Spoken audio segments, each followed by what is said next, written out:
Gentlemen, welcome. Good morning. Next up Morning. is the Toledo Plan and Toledo, Ohio.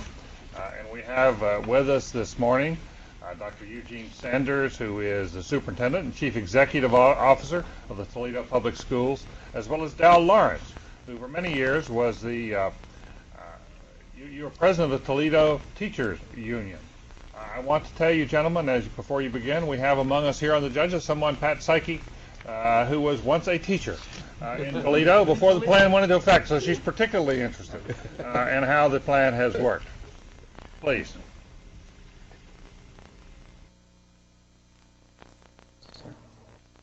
Please go ahead. Oh, I'm sorry. Good morning. The Toledo Plan for Teacher Peer Evaluation and Peer Mentoring addresses a problem that plagues virtually every school district in the nation. Deciding who should teach and who should not, more times than not, leads to confrontations between union and management, unsatisfactory results for both sides, typically huge legal bills, and a learned pattern of distrust which interferes with other collaborative efforts that the district might need. Traditionally, principals evaluate teachers, but seldom are teachers let go. And because they're busy, very little mentoring takes place. Bottom line is that unless the classroom is out of control, poor teaching practice is either ignored or tolerated. The Toledo Plan was begun in 1981, and it has two components. One is called intervention, and that is for veteran teachers whose performance is below accepted standards. A veteran teacher can be referred for intervention by an elected committee of teachers at the school, by the principal, or they can do it jointly. The other component is called the intern program, where every beginning teacher in Toledo, most beginning their career, spend the first 2 semesters being mentored and evaluated by specially selected excellent teachers that we call consulting teachers. So a typical caseload for a consulting teacher would be 8 to 10 interns and 1 veteran teacher. The consulting teacher is solely responsible for the evaluation and the work of the caseload for the interns and the veteran teacher, and they make a face-to-face presentation to a joint union management committee which governs the program at the end of each semester evaluation. In the 20 years of the program's existence, 263 beginning teachers have been denied further employment, and of the 78 veteran teachers who have been referred to intervention, 52 are no longer teaching in Toledo. Interestingly enough, there has not been a single confrontation between union and management during all of that process. It is not often that a new idea changes the culture of the workplace by getting people to think differently about their roles and responsibilities. Traditionally, teachers work in isolation and they take pride in their own classroom, but if something happens down the hall or in another school, they don't have a sense of responsibility about that. The Toledo Plan changed that attitude, although we didn't see that initially. It didn't take long for it to emerge, because teachers developed the performance standards by which they judge their colleagues' competence and by which employment decisions are made. Instead of an attack on one as an attack on all, which is the traditional attitude that teachers take, through their elected representatives at the school level, almost all of the 78 interventions have been initiated by teachers themselves, and in the polling we do with their members every 3 years. The greatest consensus we have is the intern intervention process. The culture of the union has changed also. Traditionally, unions evaluate individuals. Now we defend the standards of our professional practice. And the attitude of principals changed. Initially, they were leery, of course, considering it a turf issue for someone else to do the evaluations. But within 2 years, principals here asked for their own intern intervention process, which is still in place. The Toledo Plan has been replicated in a variety of places, some as small as Ojai, California, and as large as Minneapolis, Columbus, Cincinnati, Rochester, New York. And 3 years ago, the state of California put $100 million into peer review. So we've spent the last 2 years helping San Francisco and Los Angeles and Ventura and some smaller districts out there get their programs up and running. The key of the collaboration piece, though, is to place the responsibility for quality control in the hands of excellent teachers. Good teachers know good teaching. That's where we were able to work together as union and management and get on with other problems in the district. Now, I'd like to introduce to you the superintendent of the Toledo Public Schools, Dr. Eugene Sanders. Thank you, Dell, and good morning to the committee. I am starting my second year as a superintendent and CEO for Toledo Public Schools, spending the last 8 years as a professor and department chair in educational leadership at Bowling Green State University. So I think I bring a unique perspective in terms of looking at this Toledo plan from an academic perspective as well as a school superintendent perspective. And we understand that collaboration and teamwork is critical to any success. And the Toledo plan has those two key variables as its core and as its foundation. I am pleased to support it and to be involved in it and join my friend Dell Lawrence and all the folks here in Toledo to make a difference for children by making a difference in the classroom. We're excited about it and we're pleased to be involved with the Toledo plan. Yes, Lee Shore. I'm curious about what you have observed and what you speculate goes into a superintendent and a union being interested and successful in replicating this model. What are some of the preconditions in other communities, and what can outsiders do to stimulate the replication of your model?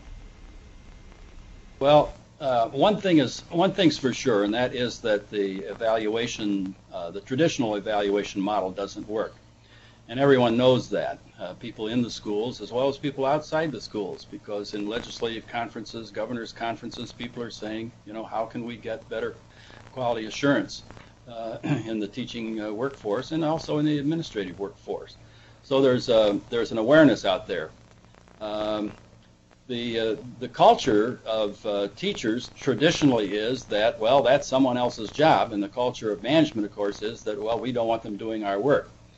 But peer review is only controversial in places that haven't tried it. And our job has always been to say to teachers, from the union standpoint, there's a better way to go about this. First of all, competent teachers are paying dues as well as incompetent teachers, and excellence is okay and incompetence isn't. And that resonates with teachers. They understand that if you're going to have a profession, a real profession, you got to have some control over the induction process, and you have to have some control over the standards of performance. And I think, too, we have a number of questions. We have a number of questions, so we can move on to Susan Schwab, please. Susan Schwab from the University of Maryland. Here we read and hear and anticipate teacher shortages throughout the country, and one question that would come up in the context of peer review and the departure of unsatisfactory teachers is what is the impact on that? What is the impact of that both on retention, long-term retention of teachers, and in terms of keeping up with teacher shortages? The usual statistic that is cited nationally is that about 23% of all new teachers leave for a different occupation at the end of the first year. We did research for the first 10 years of the program, and our figure was 14%. And in talking to others who are using the Toledo model, they're getting similar results. So our retention is considerably higher than the national figures, and you got to remember we're also an urban school district.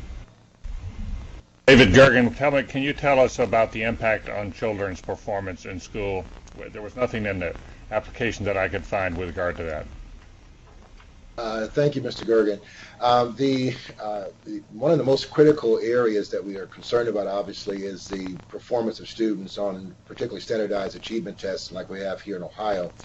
One of the outcomes of the Toledo plan was the creation of a special academy designed to attract teachers and others who are interested in looking at various ways to manage and improve test scores. And in Ohio, Toledo has been a perennial leader in terms of urban districts, in terms of school performance on Ohio standardized tests. In the particular school I made reference to earlier, those children there are scoring about 20% higher than children in our other schools who have a similar kind of makeup. So I think in terms of achievement, it's an area that we're concerned about. The logic here is that better teaching, better assessment and evaluation leads to improved performance, which leads to improved performance for students in terms of academic standards and overall accountability. Ed Dorn. Hi, Ed Dorn with the LBJ School. There was a run of literature in the 1980s and 90s on effective schools. And what that literature seemed to suggest was that the most important determinant of an effective school was the quality of the principal. That I inferred was because the principal was able to set standards and enforce standards for both students and teachers in his or her school.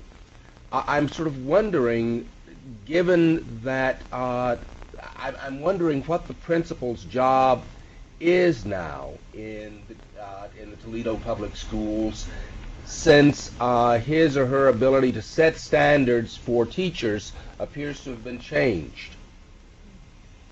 Well, first of all, the principal uses the performance standards that the teachers developed in the second year of the program because we have a 2-year probationary period, and we're out of the way during the second year.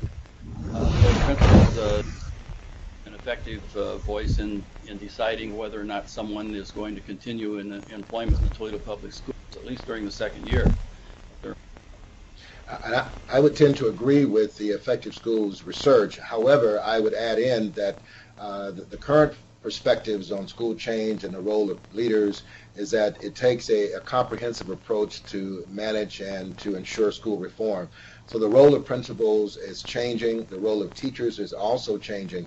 It requires a collaborative effort to ensure that growth occurs. And while I agree with the majority of the effective schools research, I think that 21st century educational reform involves a very strong, collaborative, integrative approach to reform and change. Our time's run out. Carl, if you want to push a quick question, that's fine. A very quick question, a follow-up to Lee Shore's question. What do you think accounts for the limited embracing of this program by large urban school districts after 2 decades? It's not only large urban school districts, all school districts. It's the culture that exists. It's the culture where teachers say that it's not my job, and then they don't sense the responsibility. And it's the culture of the principals who, although they're not really doing the quality piece very well, they still think it's their job. It's a matter of getting people to realize that there's a better way to do something and get better results. And that's a process of people face to face. You can't do it by writing a book. And I think the Toledo plan is the empowerment of true collaboration and one's ability to work in a participatory culture. We talk about it in theory and conceptualize about it. It's another thing to see it work hand in hand, and we think we have done that here in Toledo and plan to continue using it for some time yet to come. Gentlemen, I'm afraid our time is up. Mr. Lawrence, Dr. Sanders, thank you both very much, and good luck with your Toledo plan.